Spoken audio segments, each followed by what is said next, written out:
సిద్ధమైంది. బుధవారం ఉభయ సభలను ఉద్దేశించి గవర్నర్ ప్రసంగించనున్నారు. ఈ సెషన్లోనే కీలకమైన ఎస్సీ వర్గీకరణ, బీసీ రిజర్వేషన్ బిల్లులను ప్రభుత్వం ప్రవేశపెట్టనుంది.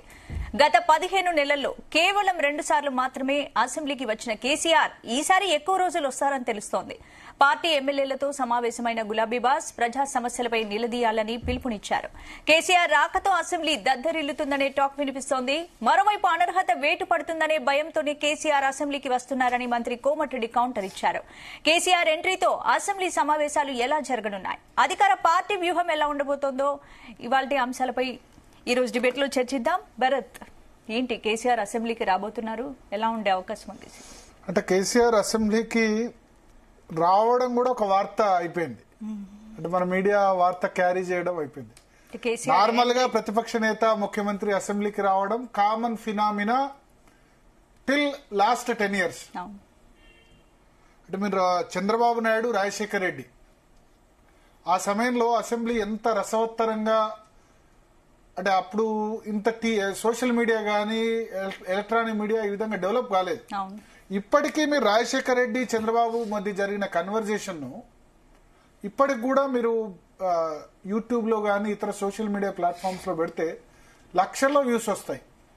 అంటే ప్రజలు ఏం కోరుకుంటారంటే ముఖ్యమంత్రి, ప్రతిపక్ష నేత మధ్య శాసనసభలో అర్థవంతమైన చర్చ జరగాలి అని కోరుకుంటారు కదా. కోరుకోవడం సహజమే కదా, అది అసెంబ్లీలో అయినా పార్లమెంట్లో అయినా. దాన్ని బట్టి ప్రజలు నిర్ణయిస్తారు ఓటు ఎవరికి వేయాలి ఏంటి అన్నది.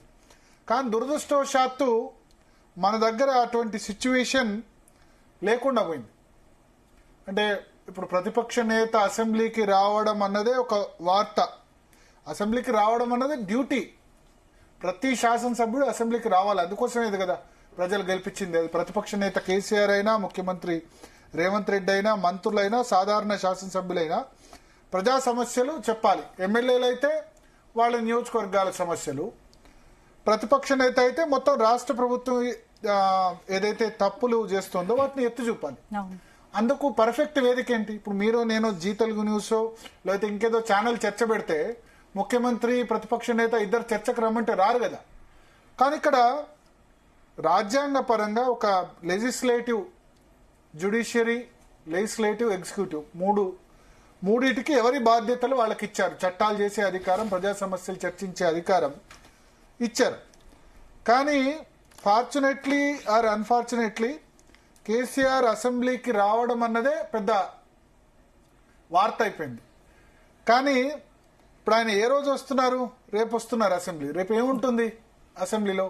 గవర్నర్ ప్రసంగం చేస్తారు, తర్వాత వాయిదా పడుతుంది. ఇంకా వేరే ఎజెండా ఏమి ఉండదు.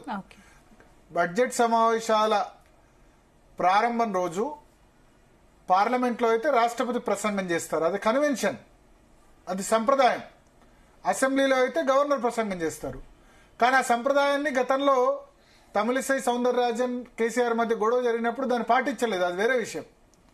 సో ఇప్పుడు కేసీఆర్ రేపు అసెంబ్లీకి వస్తారు, గవర్నర్ ప్రసంగం వింటారు. గవర్నర్ ప్రసంగం ఎమ్మెల్యే, ఎమ్మెల్సీలు అందరూ కలిసి కామన్ గా అందరికీ ఉంటుంది, విన్న తర్వాత వెళ్ళిపోతారు. లేదా లాస్ట్ టైం వచ్చింది ఏ రోజు? బడ్జెట్ రోజు. బట్టి విక్రమార్క అసెంబ్లీలో బడ్జెట్ ప్రవేశపెట్టిన రోజు. బడ్జెట్ ప్రవేశపెట్టిన రోజు ఇంకా వేరే ఎజెండా ఉండదు, జస్ట్ బడ్జెట్ వింటారు, ఆ తర్వాత సభ వాయిదా పడిపోతుంది. సో మాట్లాడే అవకాశం ఉండదు. కేసీఆర్ నుంచి ప్రజలు ఏం కోరుకుంటారంటే అసెంబ్లీలో మా తరపున ప్రశ్నించండి, మీరు ఏదైతే 6 గ్యారెంటీలు కాంగ్రెస్ పార్టీ అమలు చేయట్లేదని చెప్తున్నారో వాటిని అసెంబ్లీ వేదికగా ప్రశ్నించండి అని ప్రజలు కోరుకుంటారు కదా. కానీ ఆయన ఆ పని చేసే పరిస్థితి మనకు కనిపించట్లేదు. కేవలం గవర్నర్ ప్రసంగమో, బడ్జెట్ రోజు ఒక రోజు అసెంబ్లీకి వచ్చి వెళ్ళిపోతారు. సో కాంగ్రెస్ పార్టీ అన్నట్టు సేమ్ అక్కడ ఆంధ్రప్రదేశ్ లో జగన్ కూడా అదే ఫాలో అవుతున్నారు. మన గవర్నర్ ప్రసంగం రోజు వచ్చారు, సంతకం పెట్టుకున్నారు, వెళ్ళిపోయారు. అంటే ఇక్కడ ఏదో కేసీఆర్ మీద అనర్హత వేటు వేస్తారని కాదు, అక్కడ ఆంధ్రప్రదేశ్ లో లీక్ ఇచ్చారు. 60 రోజులు అసెంబ్లీకి రాకపోతే అనర్హత వేటు వచ్చే అవకాశం ఉంది, పులివెందుల బై ఎలక్షన్ వస్తుందని చెప్పారు. సంతకం పెట్టుకుంటారు, అటెండ్ అయినారు. కాబట్టి అంటే ఒక రూల్ ఉంది ఏంటంటే అసెంబ్లీకి సంబంధించిన రూల్లో 60 రోజులు గనక సభ్యుడు అసెంబ్లీకి హాజరు కాకపోతే అతని మీద అంటే సరైన కారణం చూపకపోతే, ఇప్పుడు సివియర్లీ ఇల్ హాస్పిటల్లో బెడ్ మీద ఉన్నాడు అనుకోండి, వచ్చేందుకు అవకాశం ఉండదు కదా. సరైన కారణం లేకుండా కంటిన్యూస్ గా 60 days గనక ఆబ్సెంట్ ఉంటే ఆ సభ్యుడి మీద అనర్హత వేటు వేసే అధికారం స్పీకర్కు ఉంటుంది. 60 రోజులు అసెంబ్లీ సంవత్సరం మొత్తం జరిగినా జరగదు, అది వేరే విషయం. కంటిన్యూస్ గా 60 days. ఇప్పుడు ఇంతకుముందు అసెంబ్లీ సమావేశాలంటే కనీసం 50-60 రోజులు ఉండేవి. కేసీఆర్ సమయంలోనే చాలా తగ్గింది అసెంబ్లీ సమావేశాలు. సంవత్సరానికి 30 సార్లు 6 నెలలకోసారి పెట్టారు. 3 సార్లు జరిగేవి నార్మల్ గా. ఆ 6 నెలలకోసారి కూడా ఎందుకు పెట్టారు? ఇచ్చే ఏమంటారు కాన్స్టిట్యూషనల్ మాండేట్. కాన్స్టిట్యూషన్ ప్రకారం 6 నెలలకోసారి ఏం పెట్టాలంటే 6 నెలలకోసారి ఖచ్చితంగా అసెంబ్లీ పెట్టాలి. పెట్టకపోతే రాష్ట్రపతి పాలన పెట్టొచ్చు. ఉత్తరాఖండ్ లో 6 నెలల పాటు అసెంబ్లీ సమావేశం కాలేదని అక్కడ అసెంబ్లీనే రద్దు పరిచిన పరిస్థితి ఉంది. సో అది కేసీఆర్ సమయంలో చాలా తక్కువ రోజులు అసెంబ్లీ సెషన్స్ నిర్వహించారు. ఇప్పుడు వీళ్ళు అసెంబ్లీ సెషన్స్ పర్లేదు, శీతాకాలం తర్వాత బడ్జెట్ సమావేశాలు అంటే ఫిబ్రవరి మార్చి తర్వాత వర్షాకాల సమావేశాలు 3 సమావేశాలు నిర్వహిస్తున్నారు. సో ఇప్పుడు కేసీఆర్ అటెండ్ అవ్వడమే పెద్ద విషయం లాగా దాని గురించి చర్చించేలాగా అయిపోయింది. అంటే కేసీఆర్ ఎంట్రీతో అసెంబ్లీ సమావేశాలు ఎలా ఉండబోతున్నాయి అందరికీ ఒక అంటే నేను చెప్పినట్టయితే ఏం తేడా ఉండదు స్పందన. ఆయన ఎందుకంటే కేసీఆర్ అసెంబ్లీలో మాట్లాడాలని ప్రజలు కోరుకుంటున్నారు. ఆయన మాట్లాడరు అసెంబ్లీ.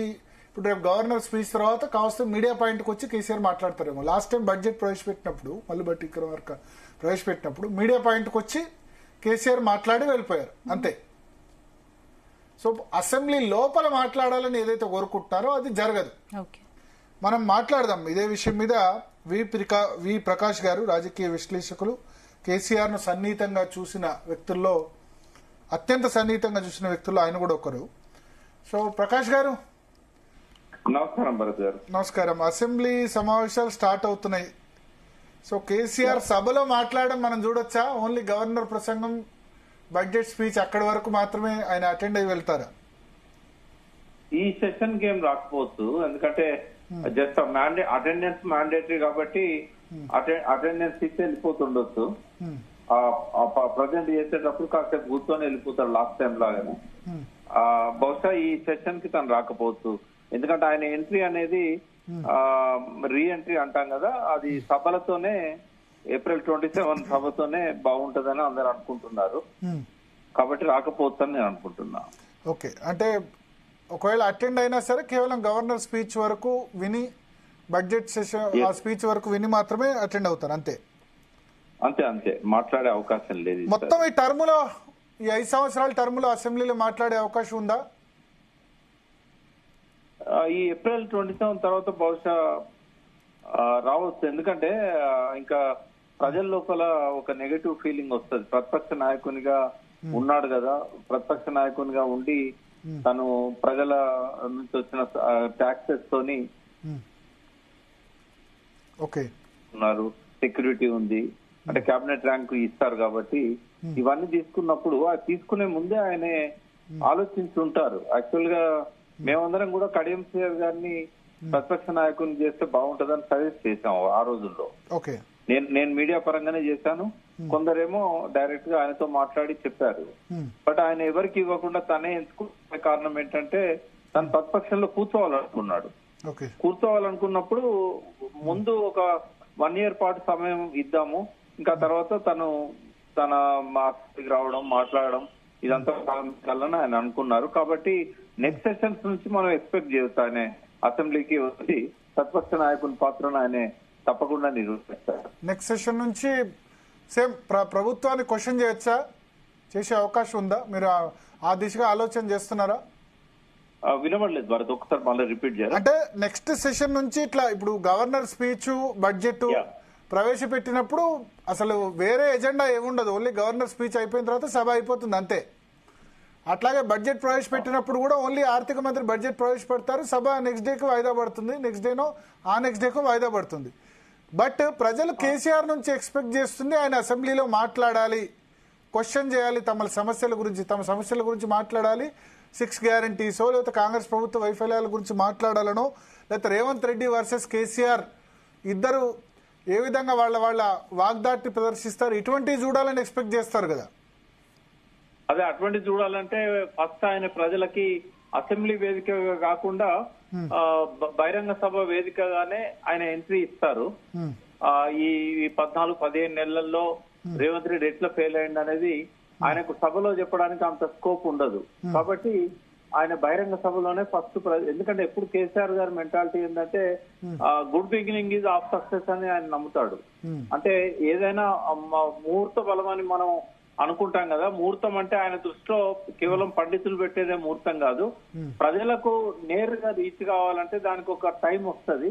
ఎందుకంటే పార్టీ పెట్టినాడు కూడా లోకల్ బాడీ సెలక్షన్స్ నోటిఫికేషన్ వచ్చేదాకా పార్టీని ఆయన పెట్టలేదు. అది మేమంతా ప్రిపేర్ అయి ఉన్నా కూడా అనౌన్స్మెంట్ మాత్రం లోకల్ బాడీ సెలక్షన్స్ అనౌన్స్మెంట్ అయినాక అప్పుడు అనౌన్స్ చేశాడు. కాబట్టి దేనికైనా ఒక టైం అనేది పర్టికులర్ టైం అనే విషయంలో మాత్రం ఆయన చాలా క్యాలిక్యులేటెడ్ ఉంటాడు.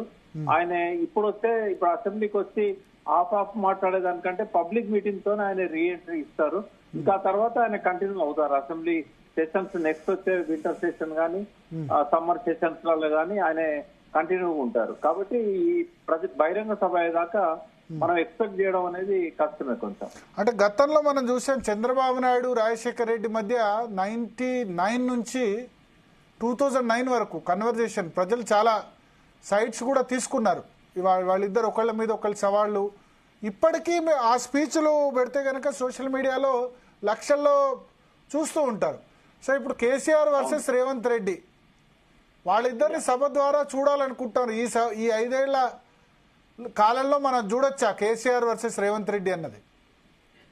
5 ఏళ్ళు అక్కర్లేదు. బహిరంగ సభ తర్వాత నెక్స్ట్ సెషన్స్లలో ఎందుకంటే ఒకటి ఆయన గనక రాదలుచుకోకపోతే ప్రతిపక్ష నాయకునిగా ఆయన ఎవరినైనా అపాయింట్ చేసి తను సంతకం పెట్టి పోతుండేవాడు. ఆయన ప్రతిపక్ష నాయకునికి ఒప్పుకున్నాడంటేనే ఆయన డెఫినెట్ గా సభలోకి వస్తాడు. అయితే ఇప్పుడు మీ ఉద్దేశం ఏప్రిల్ 27 వరంగల్ బహిరంగ సభ తర్వాత నెక్స్ట్ వర్షాకాల సమావేశాలు జూలైలో ఉంటే అప్పుడు ఆయన వచ్చి సభకు కనీసం ప్రతి సెషన్ కు 3-4 రోజులైనా అటెండ్ అయ్యేందుకు ఛాన్స్ ఉంటది. అంటే మెయిన్ స్పీచ్ ఇచ్చి వెళ్ళిపోతాడు. ఇంకా రోజు గొడవలలో పాల్గొన్నాడు. పద్దుల మీద మాట్లాడడానికి వీళ్ళందరూ ఉంటారు కాబట్టి బడ్జెట్ విషయంలో గానీ రెగ్యులర్ సమస్యలను సభ దృష్టి తేవడానికి గానీ వీళ్ళంతా ఉంటారు. కాకుంటే కనీసము ఆయన ప్రతిపక్ష నాయకునిగా ఫస్ట్ స్పీచ్ ఆయన ఇచ్చి మిగతా బాధ్యతలు లెజిస్లేటర్స్ అప్పగిస్తాడు ఆయన. ఓకే. సో అంటే ఇప్పుడు అక్కడ ఆంధ్రప్రదేశ్ లో ఇదే జరుగుతుంది. జగన్ రావట్లేదు, వచ్చారు మన గవర్నర్ స్పీచ్ ఒక 2 minutes ఉన్నారు, వెళ్ళిపోయారు. Chandrababu Naidu last time 1 year పాటు అటెండ్ అయ్యి ఆ తర్వాత ఇక నేను అసెంబ్లీ సభ అడుగు పెట్టను, కొంత అవమానం జరిగింది, అది వేరే కాంటెక్స్ట్. అక్కడ అసెంబ్లీకి అటెండ్ అయిన తర్వాత ఇది కౌరవ సభ అయింది, ఇది గౌరవ సభ అయ్యేంత వరకు నేను రాను అని చెప్పి రాలేదు. ఇక్కడ కూడా అదే పరిస్థితి ఉంది. ఎందుకంటే రేవంత్ రెడ్డి గారు ఆయన మాట్లాడే భాష మార్చుకొని హుందాగా ఉంటే కేసీఆర్ గారు కూడా హుందాగా ఉంటారు, అటెండ్ అవుతారు. ఇంకా రేవంత్ రెడ్డి ఒకవేళ ఆయన భాష మార్చుకోకపోతే ఆ భాష మాట్లాడే విధంగా కేసీఆర్ తనంతా తగ్గించుకోలేడు. కాబట్టి ఇంకా రాకపోవడం బెటర్ అనే డిసిషన్ తీసుకుంటాడు. కానీ రేవంత్ రెడ్డి పదే అంటున్నారు, రండి కేసీఆర్ అసెంబ్లీకి రండి, ఏ విషయమైనా అసెంబ్లీలో తేల్చుకుందాం, చర్చిద్దాం, రండి, ఎందుకు రావట్లేదు అని అంటారు. ఆయనకి జమీన్ ఆస్మాన్ ఫరక్ ఉంటది భరత్ గారు. ఇప్పుడు ఆయనకు అదృష్టం బాగుండి సీఎం కావచ్చు కానీ సీఎం కు ఉండాల్సిన అవగాహన గాని పరిపక్వత గాని నేను అనుకుంటా మినిమం క్వాలిఫై కూడా కాదు రేవంత్ రెడ్డి గారు. నేను ఆయనను అవమానపరచాలని మాట్లాడట్లేదు. కానీ సీఎంఏ కదా వి ప్రకాష్ గారు, ఇప్పుడు ప్రజలు నిర్ణయించారు సీఎం గా రేవంత్ రెడ్డి అని కదా. అంటే ఏది మాట్లాడినా నడుస్తుందా? సీఎం గా ఉన్నంత మాత్రాన అబద్ధాలు చెప్పొచ్చా? సభలో వక్రీకరణలు చేయొచ్చా? ఇప్పుడు ఫ్యాక్ట్స్ మీద ఇప్పుడు ఉదాహరణకు ఒక సెషన్ నేను మొత్తం చూశాను. ఆ రోజుల్లో ఇంజనీర్స్ రిపోర్ట్ కాళేశ్వరం మీద ఏమిచ్చిందని చెప్తూ ఒకటే పేరాల తనకు అవసరమైన పదాలు చదివి మిగతా పదాలు వదిలేసి మొత్తం ప్రతిపక్షాన్ని అప్రతిష్టపాలు చేయాలనే ఒక తలంపుతోని మిస్టేక్ ఆఫ్ ఫ్యాక్ట్స్ అట్లా మాట్లాడకూడదు సభలో. నేనన్న ప్రివిలేజ్ మోషన్ పెట్టండి, ఇమీడియట్ గా సభలో అట్లా అబద్ధాలు చెప్పకూడదు కదా అని చెప్పాను. ఆయన వీళ్ళు పెట్టలేదు, అది వేరే విషయం. అంటే నేనేమంటున్నా అంటే కేసీఆర్ గారు ఒకవేళ అవతలి వ్యక్తి కూడా సమఉజ్జి అయినప్పుడు ఆయన గట్టిగా మాట్లాడగలుగుతాడు, సభకు అటెండ్ అవుతాడు. కానీ ఇక్కడ రేవంత్ రెడ్డి గారు కూడా ఏంటంటే రాకపోతే బాగుండనేది ఆయన మైండ్ లో ఉంటది. ఎందుకంటే కేసీఆర్ రానంత వరకు అసెంబ్లీలో రేవంత్ రెడ్డి హీరో. ఒక్కసారి కేసీఆర్ గారు వచ్చినాక మనం చూడబోతాం రాబోయే రోజుల్లో. కేసీఆర్ గారు వచ్చినాక ఈయన అబద్ధాలు నడవాయి, ఆయనకున్నంత పరిపక్వత గాని, తెలంగాణ మీద అవగాహన గాని, వేరు డిపార్ట్మెంట్ మీరు కేసీఆర్ రావడం రేవంత్ కి ఇష్టం లేదంటారు, కానీ ఒక 10-15 సార్లు అని ఉంటారు, దమ్ముంటే అసెంబ్లీకి రానివ్వండి, దమ్ముంటే కేసీఆర్ అసెంబ్లీకి రా అని చెప్తున్నారు. అట్లా ఛాలెంజ్లు చేయడం అనేది ఏంటంటే రావద్దనే ఉద్దేశంతోనే చెప్తున్నారు తప్ప రావాలని కాదు. అది ఓకే, రావద్దని వచ్చిన తర్వాత అంతే ఇక అది ఆ మాటలను పరోక్షంగా తీసుకోవాల్సిందే మనం. అంటే మీరు అంటారు రేవంత్ రెడ్డి భాష బాగాలేదని చెప్పి, బట్ కేసీఆర్ కు వీళ్ళ ఇప్పుడు బండి సంజయ్ చాలా మంది అంటారు మాకు ఆ భాషలో గురువు కేసీఆర్, ఆయన నుంచే నేర్చుకున్నాం ఈ మాటలు, ఉద్యమ సమయంలో చాలా విషయాలు చాలా విధంగా మాట్లాడారు, చాలా అబ్యూజివ్ లాంగ్వేజ్ కేసీఆర్ కూడా మాట్లాడారు అంటారు. అనే కొద్దిగా పరసంగా మాట్లాడేవాడు కానీ పండబెడి తొక్కుతా, పేగులు మెడకేసుకుంటా ఇట్లాంటి నాన్ వెజ్ భాష ఎన్నడూ మాట్లాడలేదండి. అన్పార్లమెంటరీ లాంగ్వేజ్ అనేది ఎన్నడూ కేసీఆర్ మాట్లాడరు. ఆయన తెలుగులో అపరిమితమైన నాలెడ్జ్ ఉన్న వ్యక్తి. ఆయన అన్నారు కదా సన్నాసులు, దద్దమ్మలు, చవటలు అవి అన్పార్లమెంటరీ కిందికి రావు. ఎందుకంటే వాడుక భాషలో చవట దద్దమ్మ అన్పార్లమెంటరీ రాదా? కాదు, అది యాక్చువల్ గా దాన్ని అర్థం చేసుకోగలిగితే శాతగాని వాడు అనే అర్థం, అంతే. అంటే బూతు వేరు. కానీ నాకు ఇంకో వర్డ్ కిషన్ రెడ్డి రండా అని అన్నారు. రండా అంటే తప్పది, కాకపోతే రండా లాంటి మాటలు మాట్లాడద్దు, అది అవమానపరచడం అవుతుంది.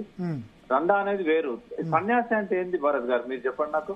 సన్యాసి అంటే అన్ని త్యజించి ఏ బాధ్యత లేకుండా తిరిగేవాడు సన్యాసి. ఓకే, బాధ్యత రాహిత్యం అంటే సన్యాసం అంటారు, దాన్ని బూతు కాదు కదా. సో సన్యాసి is not a unparliamentary word. కాదండి, సన్యాసి అన్పార్లమెంటరీ. చవట దద్దమ్మ చాతగాని వాడు అని తెలంగాణలో చవట దద్దమ్మ అంటే చాతగాని వాడు అని. Okay okay. అంటే నేననేది ఏంటంటే బండి సంజయ్ గాని రేవంత్ రెడ్డి మాట్లాడే మాట చాలా ఆబ్జెక్షనబుల్. అది మీరు అసెంబ్లీలో గానీ ఎక్కడ కూడా ఎవరు మాట్లాడద్దు యాక్చువల్లీ. కాకపోతే వీళ్ళు ఏంటంటే ఒకటి కేసీఆర్ మాట్లాడు కాబట్టి అంతకంటే ఎక్కువ మాట్లాడి జనం దృష్టిని ఆకర్షిద్దాం ఇంకా అన్న ఉద్దేశంతో మాట్లాడుతున్నారు. ఒక నాయకుడిని చూసి ఇంకొక నాయకుడు. కాదు కేసీఆర్ ను రాకుండా ఆపడానికి సభలోకి ఆ భాష మాట్లాడుతున్నాడు. ఎందుకంటే కేసీఆర్ ని ఎదురుగా పెట్టుకుని ఇదే భాష మాట్లాడితే ఆడ అది రేవంత్ రెడ్డి ప్రతిష్ట తగ్గినా కూడా కేసీఆర్ కు మంచిగా అనిపించదు. ఆయనే ఇట్లాంటి కాడికి రాడండి జనరల్ గా. ఆయనకు ఆ వీక్నెస్ రేవంత్ రెడ్డి తెలుసు. నేను బూతులు మాట్లాడితే ఆయన సభలో ఉండడు అనేది తెలుసు. సభలో ఆయన రాకపోతే తను హీరో, సభలోకి వస్తే కేసీఆర్ హీరో. సభలోకి వస్తే కొట్టేస్తారా రేవంత్ రెడ్డి? ఒకవేళ ఇద్దరి మధ్య ఏదన్నా ఇష్యూ మీద కాళేశ్వరం లేకపోతే ఇష్యూ మీద డిబేట్ జరిగిందనుకోండి, ఈజీగా కేసీఆర్ వాదనలో రేవంత్ ను కంటే మెప్పించగలుగుతారా ప్రజల్ని? భరత్ గారు, నేను అవుట్స్కట్స్ లో ఉన్నాను, సిగ్నల్ సరిగా లేక మీ వాయిస్ బ్రేక్ అయింది.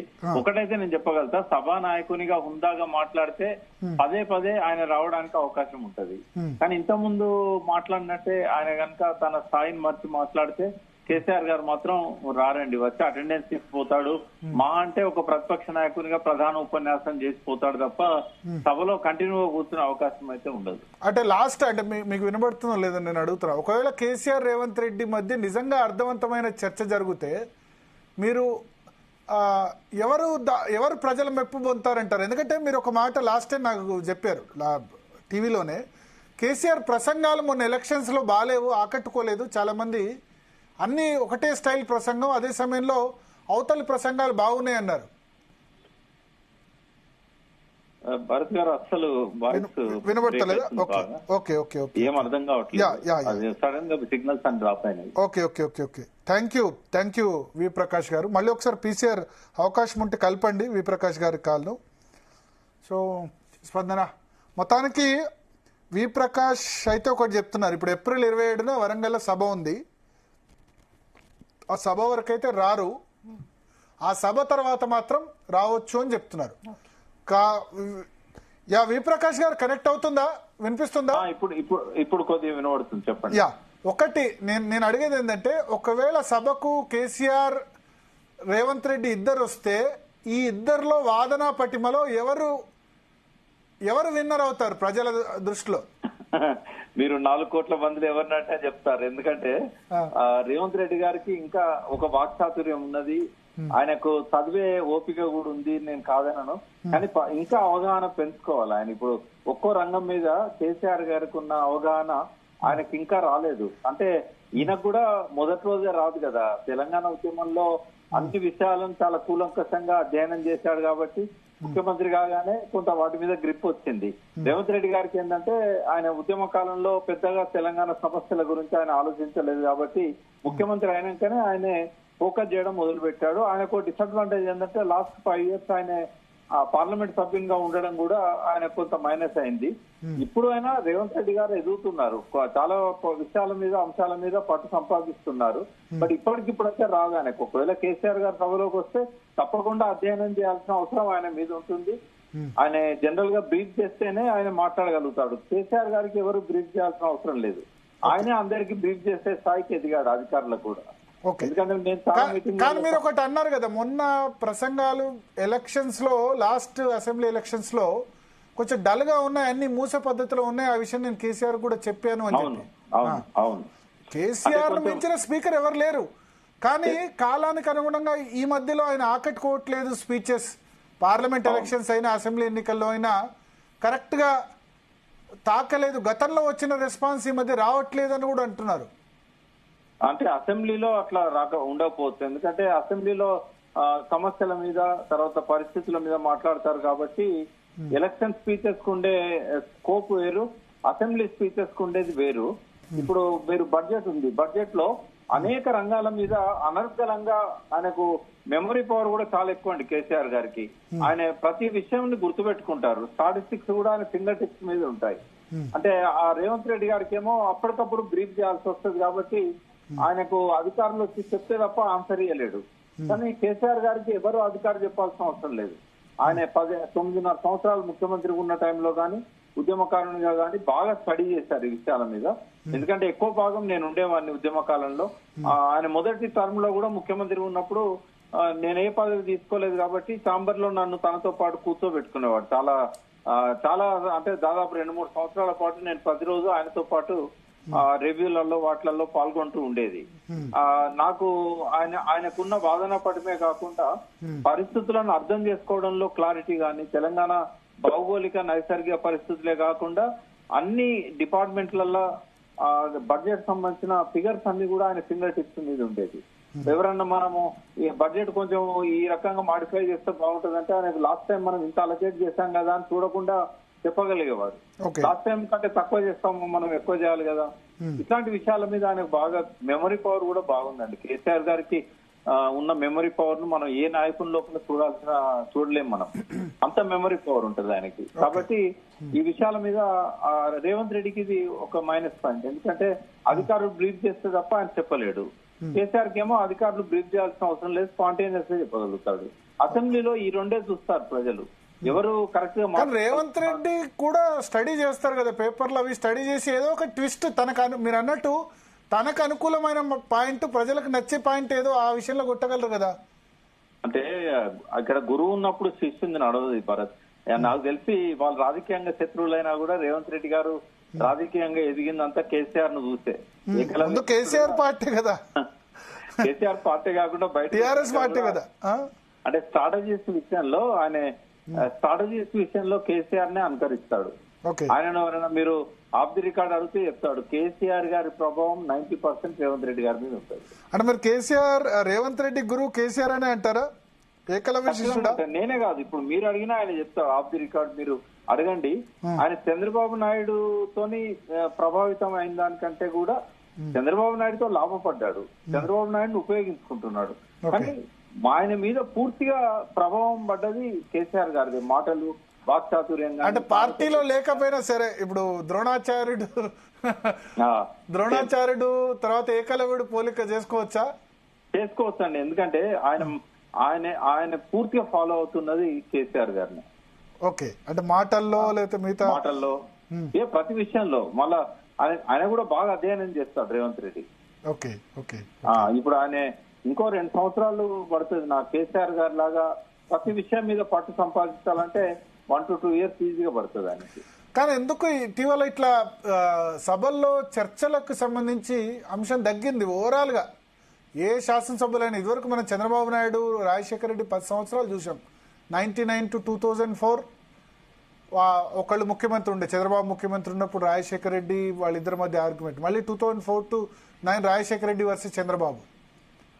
అటువంటి చర్చలు మళ్ళీ చూస్తామా తెలంగాణలో లేకపోతే ఆంధ్రప్రదేశ్ లో? వేరే అంటే ఒక మన శాసనసభే కాదు, దేశవ్యాప్తంగా ఏ అసెంబ్లీలోనైనా పార్లమెంట్ లోనైనా డైవర్షన్ అనేది ఎక్కువ ఉంటుంది. ఇప్పుడు ఎందుకంటే ప్రతి ప్రభుత్వం కూడా ప్రజలకు జనరంజక పాలన అనేది అందించడం లేదు. తర్వాత పూర్తిగా ప్రిపరేషన్ కాకుండానే వాళ్ళు పార్లమెంట్ కు వస్తున్నారు, అసెంబ్లీలకు వస్తున్నారు. అయితే సమస్యకు సమాధానం చెప్పలేక, అంటే చెప్పే అవకాశం లేక కొంత కావచ్చు, వాళ్ళ గిల్టీ ఫీలింగ్ చెప్పుకోలేక కావచ్చు, వెంటనే దాన్ని బైపాస్ చేసి డైవర్ట్ చేస్తారు, ఇంకో టాపిక్ మీదకి మరలుస్తారు. తర్వాత వాళ్ళ సభ్యులు కూడా ఉంటారు కదా, ఏదైనా జట్లమైన పరిస్థితి వచ్చినప్పుడు వాళ్ళు అల్లరి చేసో లేకుంటే పరుష పదాలు వాడో మొత్తం దాన్ని డైవర్ట్ చేస్తారు. ఇది చాలా కాలం నుంచి నడుస్తున్నది భరత్ గారు. దాదాపుగా 10 years నుంచి మనము ఏ అసెంబ్లీ చూసినా, ఏ పార్లమెంట్ చూసినా ఇట్లాగే నడుస్తా ఉన్నది. Okay okay okay thank you V Prakash garu, Zee Telugu news కోసం సమయం కేటాయించినందుకు. సో మొత్తానికి స్పందన ఒకటైతే క్లారిటీ, కేసీఆర్ గవర్నర్ ప్రసంగం, బడ్జెట్ స్పీచ్ ఇటువంటి వాటికి అటెండ్ అవుతారు. ఏప్రిల్ 27 వరకు వరంగల్ సభ వరకు నోరు విప్పరు. ఏప్రిల్ 27 వరంగల్లో ఏం మాట్లాడతారని అందరూ యావత్ తెలంగాణ ప్రజానికి వెయిట్ చేయాలి. ముందే ఇప్పుడు కనీసం ట్రైలర్ కూడా వదలరు. వస్తే గనక మీడియా పాయింట్ లో వెళ్లి ఒక 2 నిమిషాలు మాట్లాడారు. కేసీఆర్ రావాలని రేవంత్ సహా కాంగ్రెస్ నేతలు అయితే సవాల్ విసురుతున్నారు కదా. రావాలని అంటారు కానీ రారు. ఒకటి కేటీఆర్ నిన్న చెప్పారు, కొడుగ్గా నాకైతే పెద్దగా ఇష్టం లేదు, మేము చాలు రేవంత్ రెడ్డిని ఎదుర్కొనేందుకు, కేసీఆర్ ఎందుకు, ఆయన స్థాయి సరిపోదు. అంటే కేసీఆర్ స్థాయి వేరు, రేవంత్ రెడ్డి స్థాయి వేరు అంటారు. కానీ ఒకటి ప్రజాస్వామ్యంలో ఇప్పుడు ప్రజలు డిసైడ్ చేశారు. నువ్వు ఎవరు చెప్పినా అంగీకరించినా అంగీకరించకున్నా రేవంత్ రెడ్డి ముఖ్యమంత్రి, తెలంగాణ ముఖ్యమంత్రి. ఆయన ముఖ్యమంత్రి, ఆయన నాయకత్వంలోనే కదా కాంగ్రెస్ పార్టీ ఎలక్షన్స్ కు వెళ్ళింది. ఆయన పిసిసి అధ్యక్షుడిగా ఉన్నప్పుడు వెళ్ళింది కదా. సో మళ్ళీ నేను చెప్తున్నాను, అండర్లైన్ దిస్ వర్డ్, ఎవరు అంగీకరించినా అంగీకరించకున్నా రేవంత్ రెడ్డి తెలంగాణ ముఖ్యమంత్రి. కొద్దిమంది చెప్తున్నారు తెలంగాణ ముఖ్యమంత్రి పేరు మర్చిపోతున్నారని చెప్పి, అదని చెప్పి, ఇదని చెప్పి చాలా జరుగుతూ ఉంటాయి. ఇప్పుడు రాహుల్ గాంధీ బదులు రాజీవ్ గాంధీ అని అంటారు చాలా మంది. అంత మాత్రం నన్ను ముఖ్యమంత్రి కాకుండా పోతారా? ఇప్పుడు అల్లు అర్జున్ ఏదో పేరు మర్చిపోయాడనో, లేకపోతే ఇంకేదో చోట ఓ మంత్రి పేరు మర్చిపోయినాడు, జూపల్లి మర్చిపోయినాడు, లేదా పొన్న ప్రభాకర్ మర్చిపోయినాడు, ఇట్లా చాలా చెప్తున్నారు. అట్లా ఇప్పుడు మనం కూడా టీవీ చర్చల్లో చాలాసార్లు ఒక పేరు బదులు ఇంకో పేరు చేస్తాం. దాన్ని మన మీడియా, సోషల్ మీడియా చాలా ఎక్కువ చేసి చూపిస్తుంది. అంత మాత్రాన రేవంత్ రెడ్డి ముఖ్యమంత్రి కాకుండా పోరు కదా. ఇప్పుడు ఎవరి నాయకత్వంలో కాంగ్రెస్ పార్టీ ఎన్నికలకు వెళ్ళింది? ఎవరి నాయకత్వంలో వెళ్ళింది?